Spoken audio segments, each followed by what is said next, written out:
Alors, pour essayer de mieux représenter les deux vidéos précédentes, j'ai décidé de les jouer à peu près en parallèle.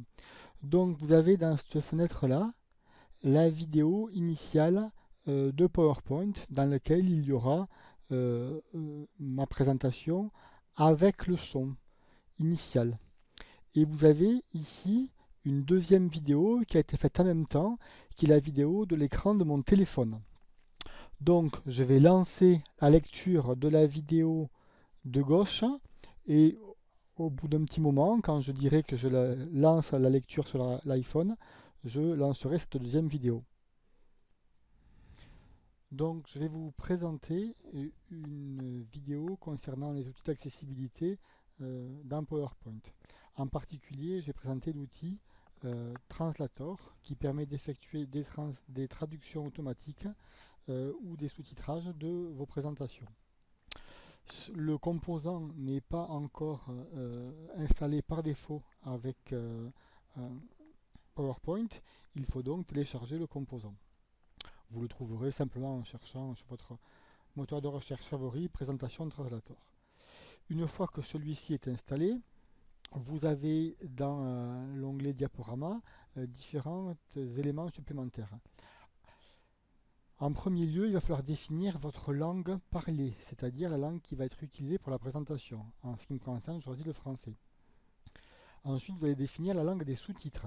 Alors là, il y a deux grands cas de figure. Soit vous faites une présentation avec une majorité de personnes dans l'auditoire qui ne connaissent pas votre langue, auquel cas vous allez pouvoir définir la langue de l'auditoire, majoritaire de l'auditoire. Dans l'autre solution, l'autre problème va être éventuellement de choisir la langue français dans le cas des sous-titres, si par exemple vous avez des personnes qui sont malentendantes.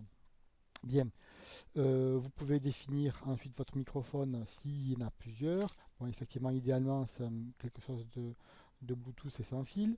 Et ensuite, vous allez pouvoir définir à l'endroit où sont positionnés les sous-titres. Donc, par exemple, sur la diapositive. À partir de là, vous allez pouvoir dire démarrer les sous-titres. Et je vais choisir ici le fonctionnement. Maintenant, quand je vais lancer mon diaporama, il y a une première page qui apparaît.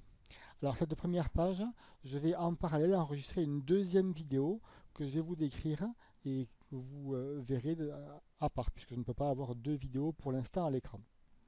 Donc en premier lieu, vous pouvez voir que en haut de l'écran s'affiche ce que je dis. Alors effectivement, il peut y avoir quelques problématiques de phonétique. S'affiche, c'est écrit en, avec un pronom personnel et un nom au lieu d'un verbe. Bien.